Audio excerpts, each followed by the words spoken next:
Hello and welcome to Stress Less with me, Jess. Today, my special guest is Amy Anthony. Hi, Amy. How are you today? I'm good, Jess. Thanks for having me. Of course, I'm so excited to have you on here. You have a topic that I think a lot of us keep trying to dive into, but I don't know if everyone has grasped it. And hopefully you're going to talk to us a little bit more about that. So you are aromatherapy therapist. There you go. Say it all together, Jess. You can do this. Aromatherapist, right? And so I actually have my essential oils going now. But before we get dived into essential oils, because a lot of us know a little bit about it, tell us how you got started. What got you into doing this woo-woo? And I'm definitely air quoting over here. I am so air quoting over here. Woo-woo oils. Tell me about it. What got you started?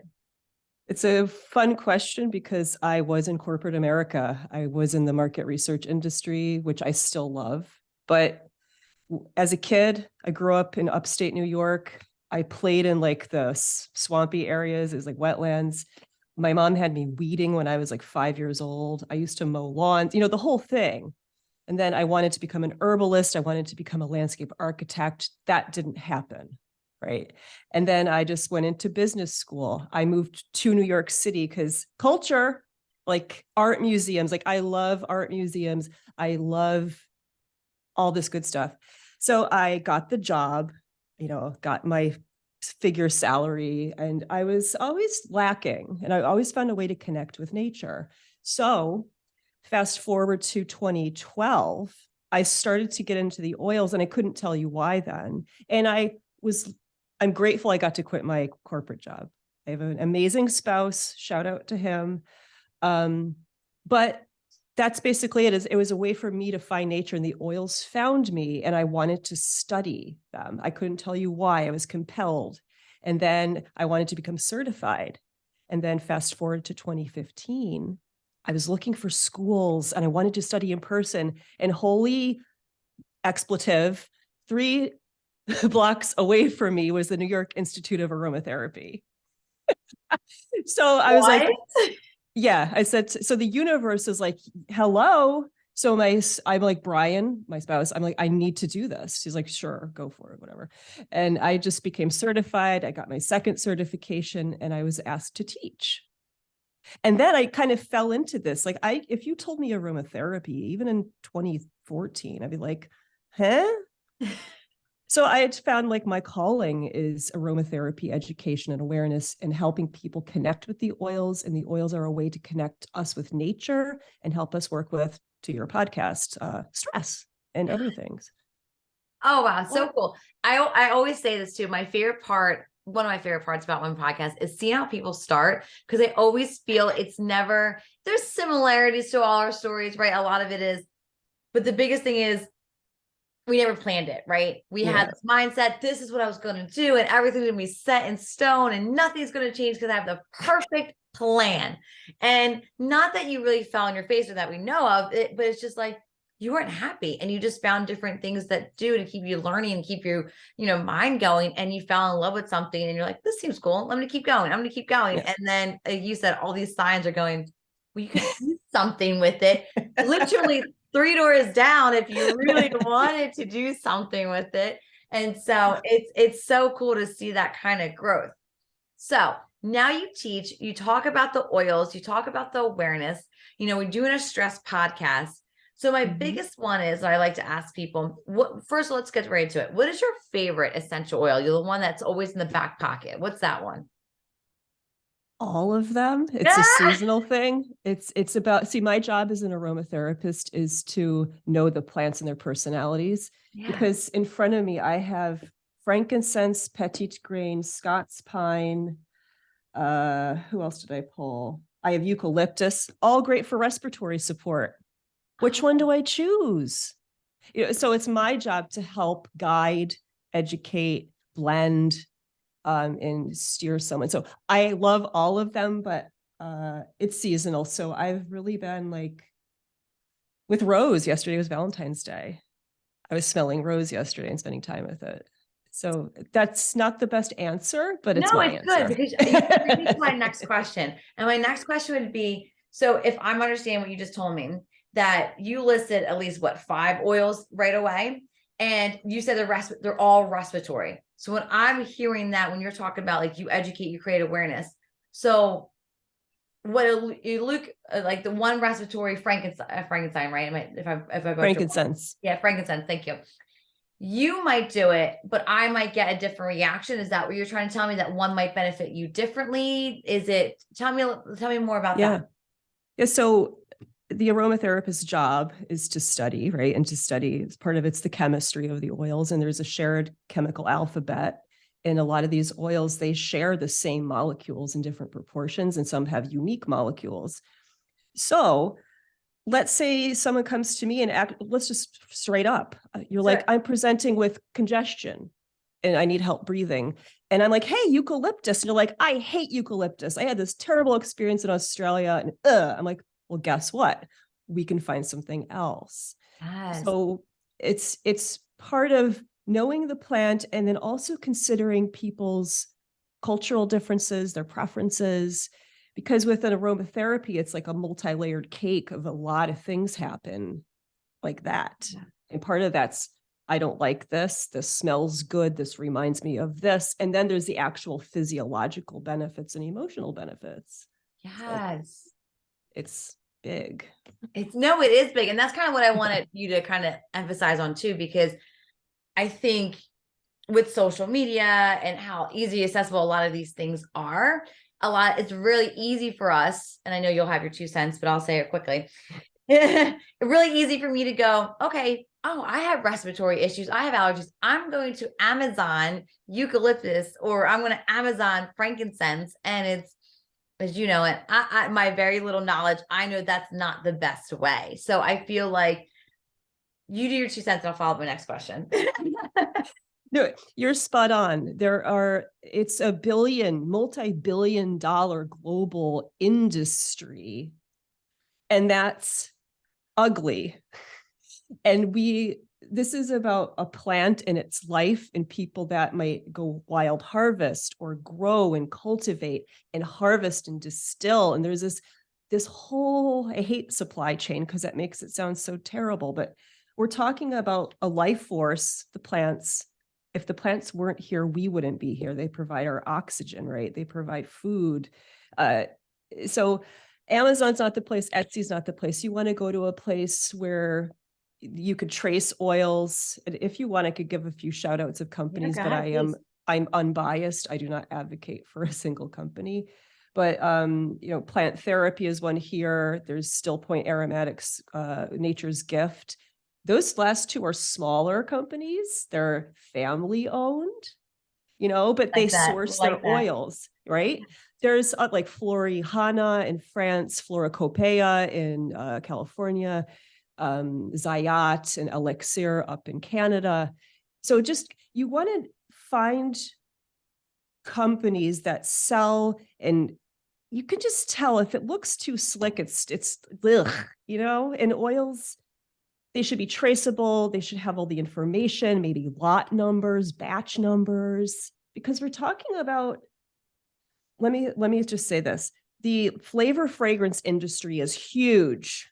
And if you are making chewing gum, you want to buy gallons of peppermint oil.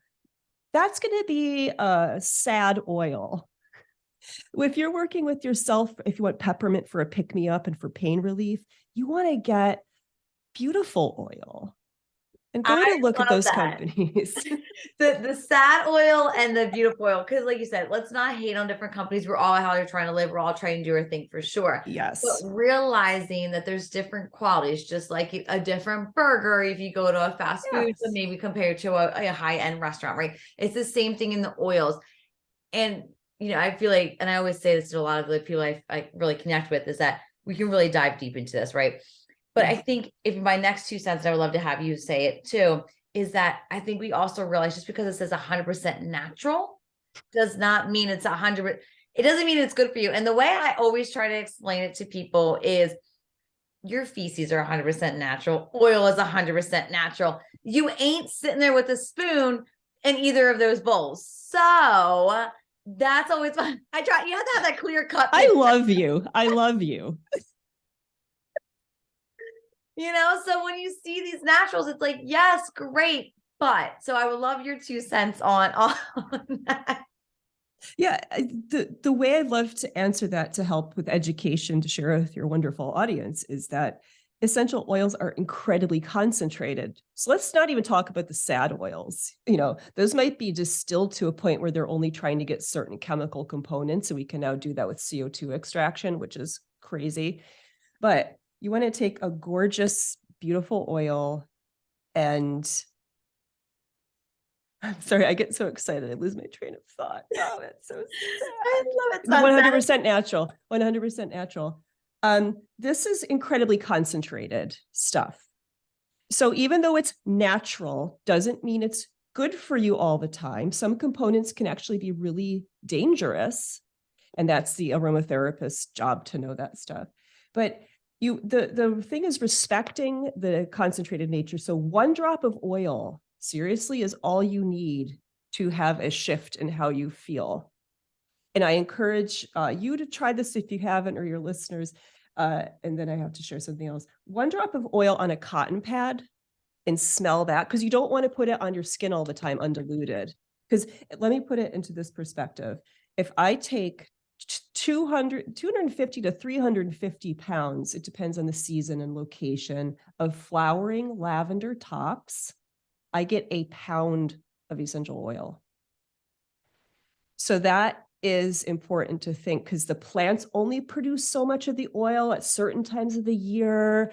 And then that's just a little bit. So we have to think about highly concentrated essential oils, and we must dilute them down, or we use them respectfully through inhalation.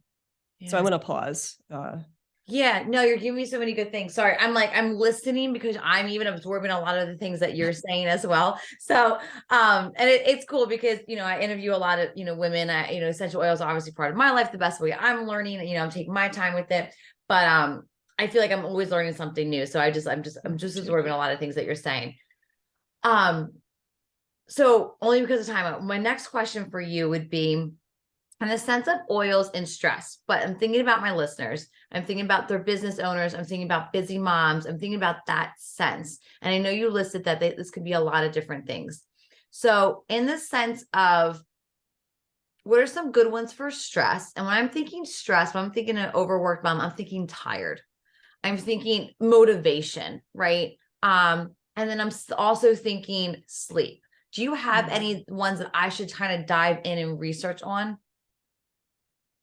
Yeah. So one way to make this kind of easy, I like to joke around, is this is uppers and downers and modulators. So an upper, in quotes, is peppermint, laurel, rosemary, eucalyptus. You can go get one of those starter sets, look at what is sold, and then you can maybe go and look for oils. But those are like your uppers if you need that mental clarity during the day and you don't want that cup of coffee. Modulators and just something to kind of get you going and balanced and bright, kind of the classics. There's lots of research on bergamot. I call it bergamot, lemon, grapefruit. Petit grain is also, and that's the leaf of the citrus tree. It's usually the leaf of the bitter orange tree. That has a lot of research on it for just when you just want to feel balanced. Another one was great for women and men. Geranium, Pelargonium graveolens. Get to look at the Latin names for quality assurance. Geranium is super balancing. I see it with myself on the mood. And also, this is essential oils, by the way, mind, body. So geranium, for instance, is great in skincare, must be diluted. It can be sensitizing, actually. Balancing on the mind. Lavender, classic sleep. Put in there with Roman chamomile. Add a little jasmine for sleep. There's research that supports that just a little bit. She could be really cloying. Vetiver for grounding, but I wanted to bring up lavender because that's so accessible. Lavender, great for inflammation on the skin, soothing to the nervous system, a little sedating. And that's the thing, calming to the skin, calming to the mind. Oh, mind and body. Frankincense, great for the respiratory system, and great breath brings clarity, right? So mind, body. Right. So there's always the essential oils work with our nervous system very intimately, like that. So this is, I just gave you a bunch of oils You that are did, you some did, kind of yeah. greatest hits. They should be easy to find. I call them the gateway drugs too. I love it. I ask these questions too because my next question would be about your work per se, but I ask a lot of these questions because I want to hear people hear how you teach, right? How you teach is very important on how they how you understand one, knowing that you know your stuff. Obviously you do. It's very, very clear that you know your stuff. And I think the other thing about you is really nice is that you're not biased. You're not just selling for one specific company, which there's nothing against any of that. I'm not disowning any of that, but I think for you, you maybe have maybe a different broad understanding because of that. And maybe you can help them understand what they're looking for. If they're already doing a company, maybe what they're looking for. So my next question for you, in the sense of being an aromatherapist, how does someone work with you? What's an ideal client? What does that look like? So I was trying to figure this out because when I used to be a teacher at the school and I was teaching certification classes and coming up with workshops and all this stuff, and then that school unfortunately folded, COVID hit. So really sad to see that go. So I was trying to find my way, and I beefed up my website. So I started my podcast, Essential Aromatica. The goal of that is to shine the light on other aromatherapy folks and try to make aromatherapy accessible to people and understandable. So I'll often talk about cooking with herbs in soup, going outside and like rubbing your hands on a pine tree and smelling and getting those molecules in. So accessibility. And my website, I have a lot of free and pay what you wish classes on how to make a cream, intro to essential oils, intro to diffusion and go-tos. And because of my corporate background, I've been told I have some nice PowerPoints. So I give you a lot of information. I like to think it's clearly thought out and presented. And I think you get my style. I'm pretty matter of fact, and I like to swear. But again, so like if you want to learn, there's my classes. I have more content up, and then I have videos. I write about the plants. If you want to get to know about ylang or Scots pine, I have whole articles to help you with recipe ideas and things. And I just want to share this as an entrepreneur. I just decided that I'm offering virtual one-on-one coaching or teaching sessions, because maybe you don't want to watch a video. Maybe you have specific questions for you and you don't want me to blend for you. You're like, I have these oils. How do I work with them? So I'm offering 1-hour sessions now. I really just decided that last week. How So cool is it's that? fun. Perfect timing. Look at that. That It universe, is. man. That universe. Yeah. Oh my God. Gabby Bernstein was right. It has your back. I love that. Oh my goodness. Okay. So cool. And I'll have all your information repeated, but can you tell us the best way to get in contact with you? Honestly, thanks for asking. I'm on Instagram too, but an email. Email me on my website, info@nycaromatica.com. And I just have to laugh because I love your energy is so awesome. Like the fact that I'm Amy Anthony Aromatherapist and like Aromatica, like how many more A's in alliteration can you have? It's kind of like, It's okay. I can say the A's. It's the S's when I have a lot of S's that gets me messed up. So you're great. It's great. oh, I love it. So it's all good. Amy, someone's listening when they're listening to this podcast right now. What is the one thing you want them to take away? Oh, it's so much. We talked about it. I'll say that concentrated nature of essential oil, 1 drop is all you need. Yeah. So I give you a challenge for your listeners. If you have oils, go literally take a drop and put it on a cotton pad and sit with it for 3 minutes. I have a video on my website, first page, how to smell an oil. I have a meditation to help you. Do that and see what happens. Wow. I'm so intrigued by you. And before I let you go, I have to do the lightning round. I think you're going to be way too fun, so I cannot skip it with you. Can we do the lightning round? Yay. All right, here we go. So does your husband do essential oils with you? No. No. I saw a dog walking around. Do you do any essential oils with your dog? Oh, very respectfully, small amounts. Yes, I do. Yes. She, yeah. Yeah. It's okay. It's okay. No, she just had radiation therapy for cancer, and I'm putting hydrosols on her leg with, let me just say this, 2 drops of essential oil and 2 ounces of lavender, and I'm spraying it on her. Oh, wow. 2 drops and 2 ounces. So she's been doing really well. But yes, my doggy. Oh, my babies. Okay. Okay. We'll skip that. We'll skip. Okay. You're from New York and you'd mentioned museums. What is your favorite museum to go to? Oh, so many, but I love going to the Whitney. I've been a member since 2005. Wow. Ah. Have you ever traveled down by me to Philadelphia to see our art museum?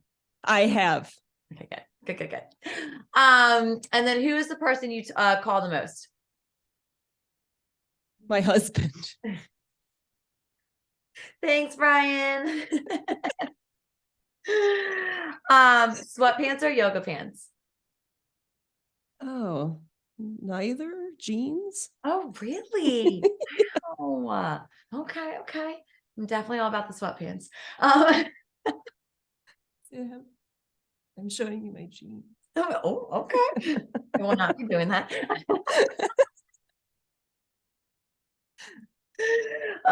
Favorite place to travel? Oh, well, out east, we have a house out in Mattituck, New York. So my babies are out there, my plants. Oh my goodness. Advice for a business owner. Oh, say yes a lot and then learn when to say no and how to say no.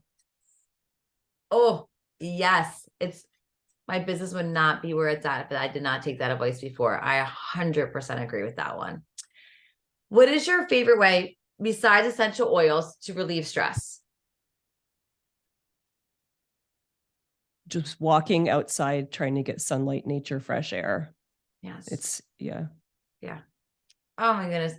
Amy, and only because you have had me dying, and I say this one very lightly to a lot of people. So what is your favorite curse word? It depends on the context, but I can I swear? You can say it. Yeah. Like, that's bullshit. Like, I might say that in a class. I think bullshit would come out.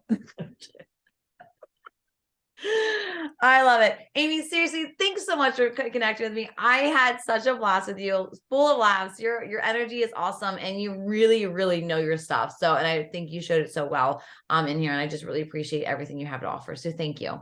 Thank you, Jess. I like I said, I love you. You're like infectious. Your energy is awesome. Thank you for you.